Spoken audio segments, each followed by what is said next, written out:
কোর্টে কেস করে ৩২ লক্ষ লোকের নাম তুলে দিয়েছি, এখনো অনেক লোকের নাম তোলা বাকি রয়েছে। একজন আইনজীবী হিসেবে আমার মনে হয় আমাদের আবার কোর্টে যাওয়া উচিত। আমরা সেটা করব। ৯১ লাখ নাম বাদ নিয়ে বেজায় ক্ষুব্ধ মমতা ব্যানার্জি। তিনি বলছেন, যাদের নাম বাদ পড়েছে তাদের নাম তোলার দাবিতে ফের কোর্টে যাবেন। পশ্চিমবঙ্গে ভোটার তালিকা থেকে বাদ পড়ল প্রায় ৯১ লক্ষ মানুষের নাম, ভোটারের নাম। সোমবার রাতে নির্বাচন কমিশনের তরফে জেলা অনুযায়ী ডিলিটেড নামের তালিকা প্রকাশিত হয়েছে, আর তা নিয়ে প্রতিবাদী সরব তৃণমূল কংগ্রেস। বুধবার হুগলির আরামবাগের সভায় বক্তব্য রাখতে উঠে মমতা ব্যানার্জি বলেন, এবারে যে পরিস্থিতিতে নির্বাচন হচ্ছে তা সাংঘাতিক। এত মানুষের দেখে দেখে উকুন বাছার মতো নাম বাদ দিয়েছে।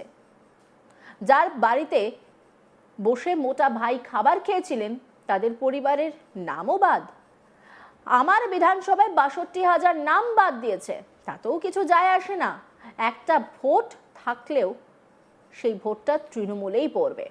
কোর্টে কেস করে ৩২ লক্ষ লোকের নাম তুলে দিয়েছি, এখনো অনেক লোকের নাম তোলা বাকি রয়েছে। একজন আইনজীবী হিসেবে আমার মনে হয় আমাদের আবার কোর্টে যাওয়া উচিত। আমরা সেটা করব। কি বলছেন তিনি, শোনাব আপনাদের। আমি এখানকার সব জায়গার প্রার্থীদের বলবো, সিনিয়রদের সম্মান দিয়ে, ছাত্র যুব মহিলাদের কাছে ডেকে সবাই কাজ করবেন। আর যে করবেন না, আমার থেকে বড় এনিমি তার আর কিন্তু কেউ হবে না। ক্যান্ডিডেট সবাই হতে পারে না। বুথ আগলায় কর্মীরা, ব্লক আমলায় কর্মীরা, এসআইআর করেছে বিএলএ 1-2, আবার আগামী দিনও নাম তুলছে তারা। যারা কাজ করে তারা নিচে বসে, কিন্তু তাদের গুরুত্ব সবচেয়ে বেশি। আমি মিউনিসিপ্যালিটি থেকে শুরু করে, পঞ্চায়েত থেকে শুরু করে, বুথ থেকে শুরু করে, গ্রাম থেকে শুরু করে, সাধারণ মানুষ থেকে শুরু করি। আমি চাই, আমি সেই কর্মীকে ভালোবাসি যে মাটির মানুষের সাথে মেশে, যে মাটিতে চলাফেরা করে, যে নিজের অহংকার নয়, গর্ব নয়, লোকে 10টা কথা বললে শুনবেন। শুনতে ক্ষতি কি আছে? আমি যদি শুনতে পারি আপনারা কি বড় নেতা হয়ে গেছেন, শুনবেন না? শুনতে আপনাদের হবে, আপনারা বাধ্য শুনতে। তাই আগামী দিন মনে রাখবেন, কেউ প্রার্থী নয়। আমি 294টা কেন্দ্রের প্রার্থী, ভবানীপুর সহ।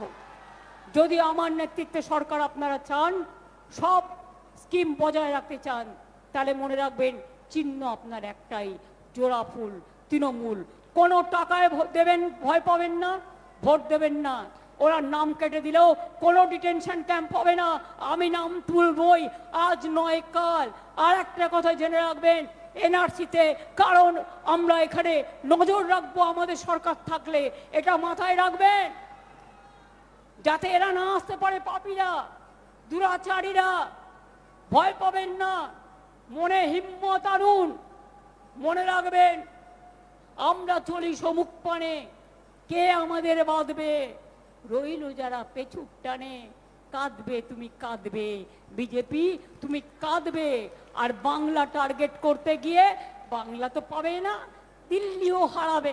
তাই মনে রাখবেন, বাংলা ওদের টার্গেট, আমাদের টার্গেট দিল্লি।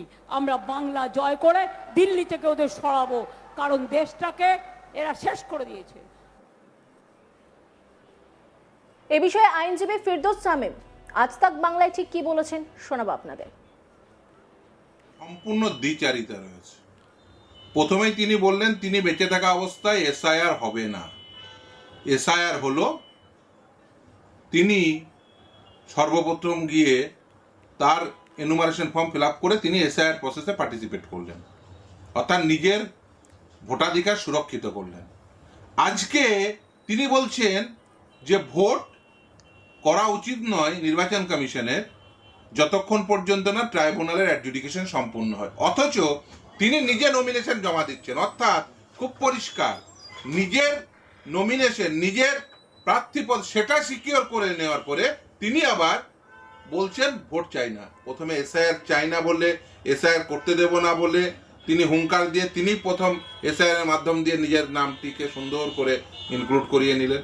সাধারণ খেটে খাওয়া গরিব মানুষ মুর্শিদাবাদ থেকে শুরু করে, মালদা থেকে শুরু করে, নদিয়া থেকে শুরু করে, বর্ধমান থেকে শুরু করে 2 চব্বিশ পরগনা, কলকাতা, প্রচুর মানুষের নাম ডিলিট হয়ে গেছে।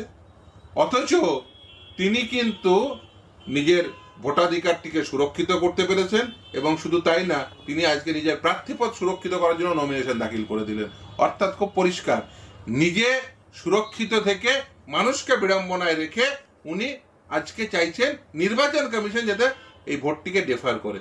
তা উনি যদি চাইতেন যে মানুষের কণ্ঠস্বর হয়ে উঠবেন, উনি যদি প্রতিবাদ করতে চাইতেন, কারণ একটি রাজ্যের মুখ্যমন্ত্রী, তিনি যদি চাইতেন যে এই পদ্ধতিটি ত্রুটি মুক্ত হোক, তাহলে অনেক কিছু করার ছিল। তার কারণ অন্যান্য রাজ্যেও হচ্ছে, দেখুন অন্যান্য রাজ্যে তো এই জিনিস তৈরি হচ্ছে না। কেন হচ্ছে না? এই রাজ্যের ক্ষেত্রে এই জিনিস তৈরি হলো কেন? দেখুন, নির্বাচন কমিশনের নিজস্ব কোনো ইনফ্রাস্ট্রাকচার নেই। তারা কাদের ইনফ্রাস্ট্রাকচার নিয়ে কাজ করে? রাজ্য সরকার, এসডি অফিসের কর্মী, বিডিও অফিসের কর্মী, ডিস্ট্রিক্ট ম্যাজিস্ট্রেট অফিসের কর্মী, তাদেরকে নিয়ে, এই রাজ্যের শিক্ষক কুল, তাদেরকে নিয়েই কাজ করেন। তাহলে এই যে এত লক্ষ লক্ষ মানুষের নাম বাতিল হলো, এর দায় শুধুমাত্র নির্বাচন কমিশনের ঘাড়ে ঠেলে দিয়ে আপনি কি নিজেদেরকে একেবারেই কোনো দায় নেই এটা বলতে পারবেন? দায়মুক্ত বলতে পারবেন?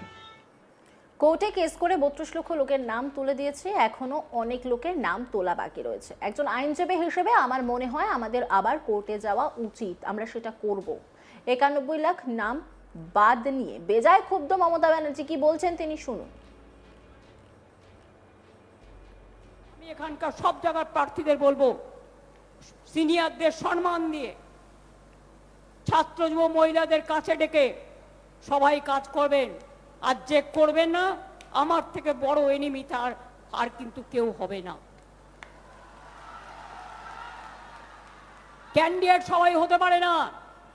বুথ আগলায় কর্মীরা, ব্লক আমলায় কর্মীরা, এসআইআর করেছে বিএলএ 1-2, আবার আগামী দিনও নাম তুলছে তারা।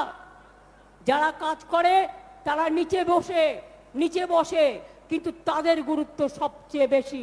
আমি মিউনিসিপ্যালিটি থেকে শুরু করে, পঞ্চায়েত থেকে শুরু করে, বুথ থেকে শুরু করে, গ্রাম থেকে শুরু করে, সাধারণ মানুষ থেকে শুরু করি। আমি চাই, আমি সেই কর্মীকে ভালোবাসি যে মাটির মানুষের সাথে মেশে, যে মাটিতে চলাফেরা করে, যে নিজের অহংকার নয়, গর্ব নয়, লোকে 10টা কথা বললে শুনবেন, শুনতে ক্ষতি কি আছে? আমি যদি শুনতে পারি আপনারা কি বড় নেতা হয়ে গেছেন, শুনবেন না? শুনতে আপনাদের হবে, আপনারা বাধ্য শুনতে। তাই আগামী দিন মনে রাখবেন, কেউ প্রার্থী নয়। অন্যান্য খবরের আপডেটের জন্য অবশ্যই নজর রাখুন আজ তাক বাংলার ইউটিউব স্ট্রিমিংয়ে। লাইক, কমেন্ট, শেয়ার এবং সাবস্ক্রাইব করতে ভুলবেন না।